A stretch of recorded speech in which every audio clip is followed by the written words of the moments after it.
ಇವತ್ತು ನಾನು ನಿಮ್ಗೆ ಒಂದು ಸಿಂಪಲ್ ಆಗಿರೋ ಮಿಕ್ಸ್ ವೆಜಿಟೇಬಲ್ ರೈಸ್ ಬಾತ್ ಮನೆಯಲ್ಲಿ ಹೇಗ್ ಮಾಡ್ಬೋದು ಅನ್ನೋದನ್ನ ತೋರಿಸ್ಕೊಡ್ತೀನಿ. ಮಕ್ಕಳ ಟಿಫನ್ ಬಾಕ್ಸ್ ಆಗಿರ್ಬೋದು, ಇಲ್ಲ ದೊಡ್ಡವರ ಟಿಫನ್ ಬಾಕ್ಸ್ ಆಗಿರ್ಬೋದು, ಒನ್ ಪಾಟ್ ರೆಸಿಪಿ ಇದು. ಈಗ ಇದಕ್ಕೆ ಸ್ವಲ್ಪ ನೀರ್ ಹಾಕಿ ತರಿಯಾಗಿ ರುಬ್ಕೋಬೇಕು. ಸ್ವಲ್ಪ ರಿಚ್ ಆಗಿರ್ಲಿ ಅಂತ, ಜೊತೆಗೆ ಮಕ್ಳಿಗೆ ಇಷ್ಟ ಆಗತ್ತೆ ಅಂತ ಸುಮಾರು ಜನಕ್ಕೆ ಕಂಪ್ಲೇಂಟ್ ಇರುತ್ತೆ. ಏನಪ್ಪಾ ಅಂದ್ರೆ, ನಾವು ಈ ತರ ರೈಸ್ ಬಾತ್ ಮಾಡಿದ್ರೆ ಕೆಳಗಡೆ ಎಲ್ಲ ಸೀದೋಗುತ್ತೆ. ಕಂಪ್ಲೇಂಟ್ ಹೋಗ್ಬೇಕು ಅಂದ್ರೆ ನಾನು ಒಂದು ಟ್ರಿಕ್ ಹೇಳ್ಕೊಡ್ತೀನಿ, ಅದನ್ನ ನೀವು ಫಾಲೋ ಮಾಡ್ಲೇಬೇಕು. ಓಪನ್ ಮಾಡಿ ನೋಡೋಣ ನಾವು ಮಾಡಿರೋಂತ ದಿಢೀರ್ ಮಿಕ್ಸ್ ವೆಜಿಟೇಬಲ್ ರೈಸ್ ಬಾತ್ ಹೇಗ್ ಬಂದಿದೆ ಅಂತ.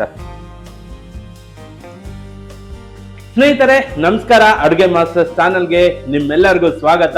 ನಾನು ನಿಮ್ಮ ಪ್ರೀತಿಯ ಶ್ರೀಕಾಂತ್. ಇವತ್ತು ನಾನು ನಿಮ್ಗೆ ಒಂದು ಸಿಂಪಲ್ ಆಗಿರೋ ಮಿಕ್ಸ್ ವೆಜಿಟೇಬಲ್ ರೈಸ್ ಬಾತ್ ಮನೆಯಲ್ಲಿ ಹೇಗ್ ಮಾಡ್ಬೋದು ಅನ್ನೋದನ್ನ ತೋರಿಸ್ಕೊಡ್ತೀನಿ. ನೀವು ಇದನ್ನ ಒಂದು ಚಿಕ್ಕ ಚಿಕ್ಕ ಈಟರೀಸ್ ಅಲ್ಲಿ ತಿಂದಿರ್ಬೋದು, ಮಕ್ಕಳ ಟಿಫನ್ ಬಾಕ್ಸ್ ಆಗಿರ್ಬೋದು, ಇಲ್ಲ ದೊಡ್ಡವರ ಟಿಫನ್ ಬಾಕ್ಸ್ ಆಗಿರ್ಬೋದು.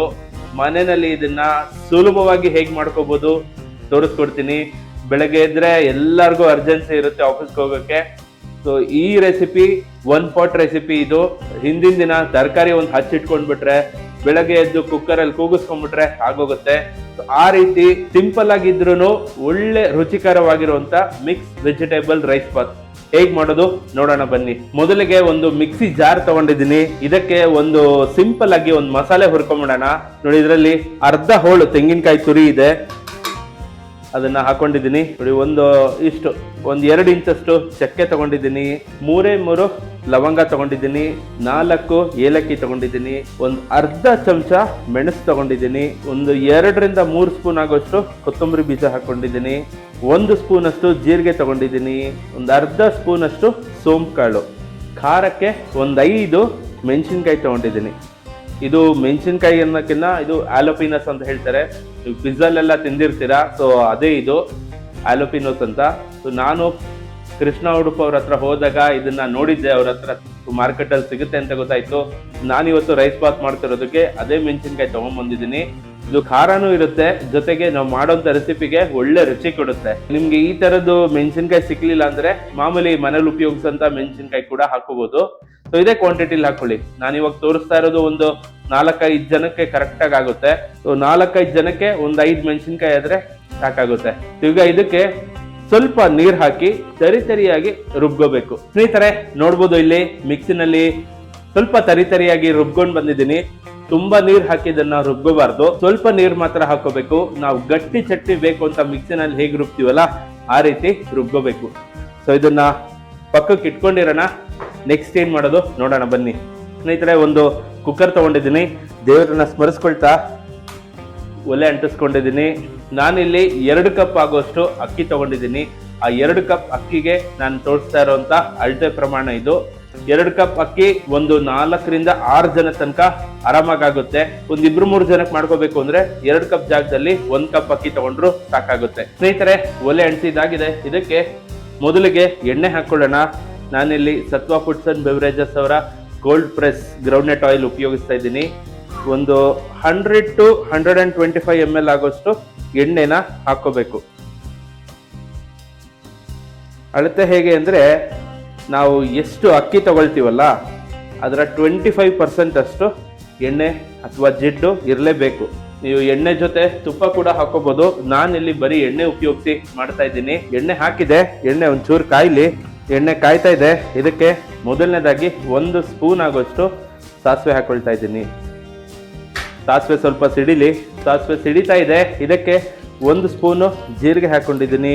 ನಾವು ಮಸಾಲೆ ರುಬ್ಬುವಾಗ್ಲೂ ಹಾಕೊಂಡಿದ್ದೀನಿ, ಇಲ್ಲೂ ಹಾಕೊಳ್ಳೋಣ ಅಂತ ಅಂದ್ಬಿಟ್ಟು ಒಂದು 4 ಲವಂಗ ಹಾಕೊಂಡಿದ್ದೀನಿ, 1 ಇಂಚಷ್ಟು ಚಕ್ಕೆ ಹಾಕೊಂಡಿದ್ದೀನಿ. ಇದನ್ನ ಒಂದ್ಸಲ ಬಾಡಿಸ್ಕೊಂಡ್ಬಿಡೋಣ.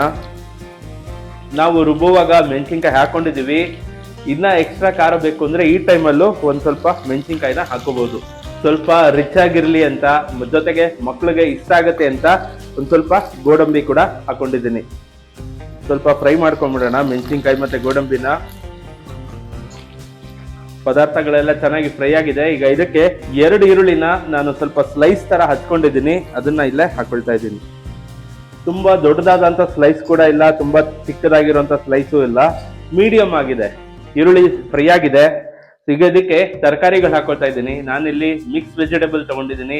ಸ್ವಲ್ಪ ಕ್ಯಾರೆಟ್, ಬೀನ್ಸು, ಬಟಾಣಿ, ಒಂದ್ ಅರ್ಧ ಗೋಬಿ ಇತ್ತು, ಅದನ್ನ ಕೂಡ ನಾನು ದಪ್ಪ ದಪ್ಪಕ್ಕೆ ಹಚ್ಕೊಂಡು ತಗೊಂಡಿದ್ದೀನಿ. ಈ ಮಿಕ್ಸ್ ವೆಜಿಟೇಬಲ್ ನ ಇಲ್ಲೇ ಹಾಕೊಳ್ತಾ ಇದ್ದೀನಿ.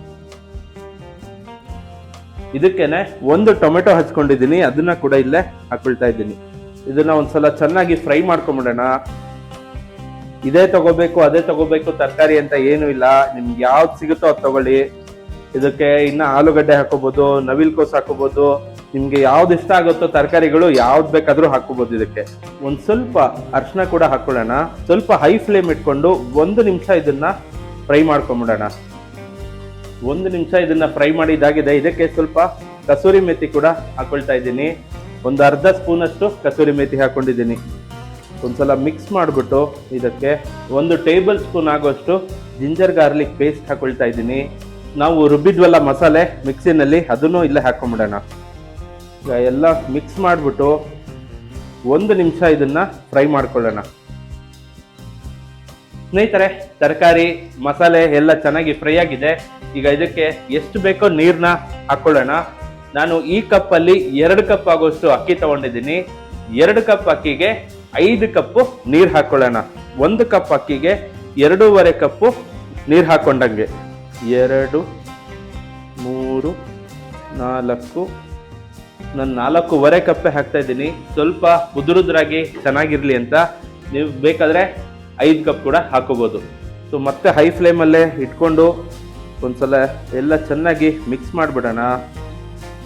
ಸುಮಾರು ಜನಕ್ಕೆ ಕಂಪ್ಲೇಂಟ್ ಇರುತ್ತೆ, ಏನಪ್ಪಾ ಅಂದ್ರೆ ನಾವು ಈ ತರ ರೈಸ್ ಬಾತ್ ಮಾಡಿದ್ರೆ ಕೆಳಗಡೆ ಎಲ್ಲ ಸೀದೋಗುತ್ತೆ, ಏನ್ ಮಾಡೋದು ಅಂತಾನೆ ಗೊತ್ತಾಗಲ್ಲ, ಸೀದೋಗುತ್ತೆ ಅಂತ. ಕಂಪ್ಲೇಂಟ್ ಹೋಗ್ಬೇಕು ಅಂದ್ರೆ ನಾನು ಒಂದು ಟ್ರಿಕ್ ಹೇಳ್ಕೊಡ್ತೀನಿ, ಅದನ್ನ ನೀವು ಫಾಲೋ ಮಾಡಲೇಬೇಕು. ರುಚಿಗೆ ತಕ್ಕಷ್ಟು ಉಪ್ಪು ಕೂಡ ಇಲ್ಲೇ ಸೇರಿಸ್ಕೊಳ್ಳೋಣ. ನಾನು ಒಂದು ಟ್ರಿಕ್ ಹೇಳ್ಕೊಡ್ತೀನಿ ಅಂದೆ. ಏನದು ಅಂದ್ರೆ, ಏನ್ ಮಾಡ್ತೀವಿ ನಾವು, ನೀರ್ ಹಾಕಿದ ತಕ್ಷಣ ಅಕ್ಕಿ ಹಾಕ್ಬಿಟ್ಟು ಕುಕ್ಕರ್ ಮುಚ್ಚಳ ಮುಚ್ಬಿಡ್ತೀವಿ. ಅದೇ ದೊಡ್ಡ ತಪ್ಪು ಆಗೋದು. ನೀರ್ ಹಾಕಿದ ತಕ್ಷಣ ಅಕ್ಕಿ ಹಾಕ್ಬಿಟ್ಟು ಕುಕ್ಕರ್ ಮುಚ್ಚಳ ಮುಚ್ಚಬಾರ್ದು. ನೀರ್ ಹಾಕಿ ಒಂದ್ ಕುದಿ ಬರ್ಬೇಕು. ಒಂದ್ ಕುದಿ ಬಂದ್ಮೇಲೆ ಅದಕ್ಕೆ ಅಕ್ಕಿ ಹಾಕ್ಬೇಕು. ಅಕ್ಕಿ ನೀರಲ್ಲೆಲ್ಲ ತೊಳೆದಿರ್ತೀವಲ್ಲ, ತಣ್ಣಗಿರುತ್ತೆ. ಸೊ ಇಲ್ಲಿ ನೀರಿನ ಟೆಂಪರೇಚರ್ ಕಮ್ಮಿ ಆಗುತ್ತೆ. ಮತ್ತೆ ಅದು ಕುದಿಯೋಕ್ ಶುರು ಆದ್ಮೇಲೆ ಒಂದ್ಸಲ ಕೂಡಿಸಿ ಆಮೇಲೆ ಕುಕ್ಕರ್ ಮುಚ್ಚಳ ಮುಚ್ಚಬೇಕು. ತಿರುಗಿಸಿದರೆ ಹಾಗೆ ಮುಚ್ಚಿಬಿಟ್ರೆ ಅಕ್ಕಿ ಎಲ್ಲ ಕೆಳಗಡೆ ಸೆಟ್ಲ್ ಆಗಿ ಹೋಗುತ್ತೆ, ಅವಾಗ ಸಿಯೋ ಚಾನ್ಸಸ್ ಜಾಸ್ತಿ ಇರುತ್ತೆ. ಸೊ ನಾನು ಇವಾಗ ಹೇಗ್ ತೋರಿಸ್ದೆ ಆ ರೀತಿ ಮಾಡಿದ್ರೆ ತಳ ಹಿಡಿಯೋಲ್ಲ, ಬುಡ ಕಚ್ಚಲ್ಲ, ಸೀದೋಗಲ್ಲ, ಏನೂ ಆಗಲ್ಲ. ಸೊ ಇದು ಒಂದ್ ಕುದಿ ಬರೋವರೆಗೂ ನಾವು ಕಾಯೋಣ. ಸ್ನೇಹಿತರೆ ನೋಡಿ, ನೀರು ಚೆನ್ನಾಗಿ ಕುದಿತಾ ಇದೆ. ಈ ಸಮಯದಲ್ಲಿ ನಾನು ತಗೊಂಡಿರೋಂತ 2 ಕಪ್ ಅಕ್ಕಿ ಒಂದು 3 ಸಲ ಚೆನ್ನಾಗಿ ತೊಳೆದು ತಗೊಂಡಿದ್ದೀನಿ, ಅದನ್ನ ಇಲ್ಲೇ ಹಾಕೊಳ್ಳೋಣ.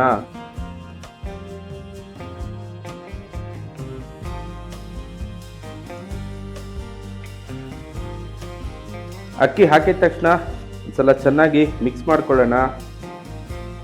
ಮಿಕ್ಸ್ ಎಲ್ಲ ಚೆನ್ನಾಗಿ ಮಾಡಿದ್ದಾಗಿದೆ. ಈಗ ಇದು ಇನ್ನೊಂದು ರೌಂಡು ಕುದಿಯೋದಕ್ಕೆ ಶುರು ಆಗಲಿ. ಕುದಿಯೋಕ್ಕೆ ಶುರು ಆದ್ಮೇಲೆ ಇನ್ನೊಂದ್ಸಲ ಮಿಕ್ಸ್ ಮಾಡಿ ಆಮೇಲೆ ಮುಚ್ಚಳ ಮುಚ್ಚೋಣ. ಸ್ನೇಹಿತರೆ, ಮತ್ತೆ ಶುರು ಆಗಿದೆ ಕುದಿಯೋದಕ್ಕೆ. ಈಗ ಒಲೆನ ಸಣ್ಣ ಮಾಡ್ಕೊಳ್ಳೋಣ. ಮೀಡಿಯಂ ಫ್ಲೇಮಲ್ಲಿ ಇಟ್ಕೊಂಡು ಇನ್ನೊಂದ್ಸಲ ಚೆನ್ನಾಗಿ ಕೂಡಿಸೋಣ. ಈಗ ಇದಕ್ಕೆ ಕುಕ್ಕರ್ ಮುಚ್ಚಳ ಮುಚ್ಚಿಬಿಟ್ಟು ಮೀಡಿಯಂ ಫ್ಲೇಮಲ್ಲೇ ಇದನ್ನ 2 ವಿಸಿಲ್ ಕೂಗಿಸ್ಕೊಳ್ಳೋಣ. ಸ್ನೇಹಿತರೆ, 3 ವಿಸಿಲ್ ಕೂಗಿ ಕುಕ್ಕರ್ ಕೂಲ್ ಆಗಿದೆ. ಓಪನ್ ಮಾಡಿ ನೋಡೋಣ ನಾವು ಮಾಡಿರೋಂಥ ದಿಢೀರ್ ಮಿಕ್ಸ್ ವೆಜಿಟೇಬಲ್ ರೈಸ್ ಬಾತ್ ಹೇಗ್ ಬಂದಿದೆ ಅಂತ. ನೋಡೋದಕ್ಕೆ ಅದ್ಭುತವಾಗಿ ಕಾಣಿಸ್ತಾ ಇದೆ. ಎಲ್ಲ ಮಿಕ್ಸ್ ಮಾಡೋಣ.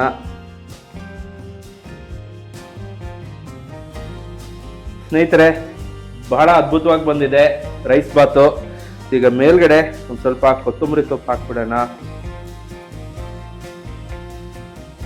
ಫೈನಲ್ ಆಗಿ ಇದನ್ನ ಒಂದ್ಸಲ ಮಿಕ್ಸ್ ಮಾಡಿಬಿಟ್ರೆ ನಾವು ಮಾಡಿರೋಂಥ special mix vegetable rice bath ready ಆಗೋಗುತ್ತೆ. ಸ್ನೇಹಿತರೆ, ಮಿಕ್ಸ್ ಮಾಡಿದಾಗಿದೆ. ಈಗ ಇದನ್ನ ಒಂದ್ಸಲ ರುಚಿ ನೋಡೋಣ ಹೇಗ್ ಬಂದಿದೆ ಅಂತ.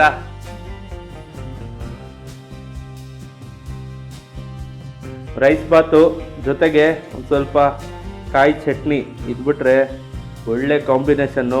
ಬೇಕಾದವ್ರು ಕಾಯಿ ಚಟ್ನಿ ಹಾಕೋಬಹುದು, ಇಲ್ಲ ರಾಯ್ತಾ ಕೂಡ ಹಾಕೋಬಹುದು. ನಾನು ಪರ್ಸನಲ್ ಆಗಿ ರಾಯ್ತಾ ಇಷ್ಟಪಡಲ್ಲ, ಯಾಕಂದ್ರೆ ನಾವು ಮಾಡಿರೋಂಥ ರೈಸ್ ಬಾತ್ ಒಂದ್ ಸ್ವಲ್ಪ ಸ್ಪೈಸಿ ಇರುತ್ತೆ. ರಾಯ್ತಾ ಹಾಕೊಂಡ್ಬಿಟ್ರೆ ಸ್ಪೈಸಿನೆಸ್ ಎಲ್ಲ ಹೋಗ್ಬಿಡುತ್ತೆ. ಹಾಗಾಗಿ ನಾನು ಚಟ್ನಿ ಪ್ರಿಫರ್ ಮಾಡ್ತೀನಿ. ನೀವು ಬೇಕಾದ್ರೆ ನೀವು ಬೇಕಾದ್ರೆ ರಾಯ್ತಾ ಕೂಡ ಹಾಕೋಬಹುದು. ಈಗ ಒಂದ್ಸಲ ರುಚಿ ನೋಡೋಣ. ನೋಡಿ ಏನು ಕಲರ್ಫುಲ್ ಆಗಿ ಬಂದಿದೆ.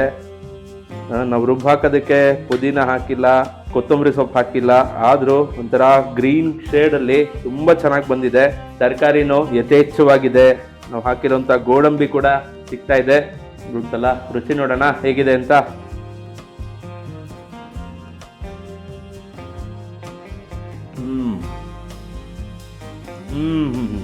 ಒಂದು ಮಿನಿ ವರ್ಷನ್ ಆಫ್ ಪಲಾವ್ ಅಂತ ಹೇಳಿದ್ರೆ ಇದು ತಪ್ಪಾಗಲ್ಲ. ಅಷ್ಟು ಅದ್ಭುತವಾಗಿ ಬಂದಿದೆ. ಉಪ್ಪು ಖಾರ ಪರ್ಫೆಕ್ಟ್ ಆಗಿದೆ. ನಾವು ಹಾಕಿದ್ವಲ್ಲ ಆಲಪಿನೋಸು, ಅದರದ್ದು ರುಚಿ ತುಂಬಾ ಚೆನ್ನಾಗಿ ಕೊಡುತ್ತೆ.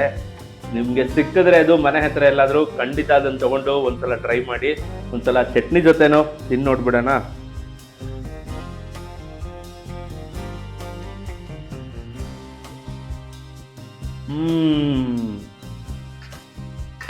ರೈಸ್ ಬಾತ್ ಸ್ಪೈಸಿನೆಸ್ಸು, ಚಟ್ನಿ ಸ್ಪೈಸಿನೆಸ್ಸು, ಎರಡು ಕಾಂಬಿನೇಷನ್ನು ತುಂಬಾ ಸ್ಪೈಸಿಯಾಗಿ ಅದ್ಭುತವಾಗಿ ಬಂದಿದೆ. ನಿಮ್ಗೇನಾದ್ರೂ ಸ್ಪೈಸಿನೆಸ್ ಇಷ್ಟ ಆಗಲ್ಲ ಅಂದ್ರೆ ಮೆಣಸಿನ್ಕಾಯಿ ಪ್ರಮಾಣ ಸ್ವಲ್ಪ ಕಮ್ಮಿ ಮಾಡ್ಕೊಳ್ಳಿ. ಇಲ್ಲ ಸ್ಪೈಸಿ ಇಷ್ಟಪಡೋರಾದ್ರೆ ಈ ಥರನೇ ನಾನು ಎಷ್ಟು ಅಳತೆಯಲ್ಲಿ ತೋರಿಸಿದ್ದೀನೋ ಅದೇ ರೀತಿ ಮಾಡ್ಕೊಳ್ಳಿ. ತುಂಬ ಚೆನ್ನಾಗಿ ಬರುತ್ತೆ. ಸೊ ಇದಾಗಿತ್ತು ಇವತ್ತಿನ ವಿಡಿಯೋ. ಐ ಹೋಪ್ ಈ ವಿಡಿಯೋ ನಿಮಗೆ ಇಷ್ಟ ಆಗಿದೆ ಅಂತ ಅನ್ಕೋತೀನಿ. ಇಷ್ಟ ಆಗಿದ್ರೆ ಲೈಕ್ ಮಾಡಿ, ಫ್ರೆಂಡ್ಸ್ ಅಂಡ್ ಫ್ಯಾಮಿಲಿ ಜೊತೆ ಶೇರ್ ಮಾಡಿ, ಮನೆಯವರೆಲ್ಲ ಸೇರಿ ಒಂದ್ಸಲ ಇದನ್ನ ಟ್ರೈ ಮಾಡಿ ಹೇಗ್ ಬಂತು ಅಂತ ನಂಗೆ ಕಮೆಂಟ್ ಅಲ್ಲಿ ತಿಳಿಸಿ ಅಂತ ಹೇಳ್ತಾ, ಮುಂದಿನ ವಿಡಿಯೋದಲ್ಲಿ ಇನ್ನೊಂದು ಹೊಸ ರೆಸಿಪಿ ಜೊತೆ ನಿಮ್ಮ ಮುಂದೆ ಬರ್ತೀನಿ. ಅಲ್ಲಿವರೆಗೂ ನಮಸ್ಕಾರ.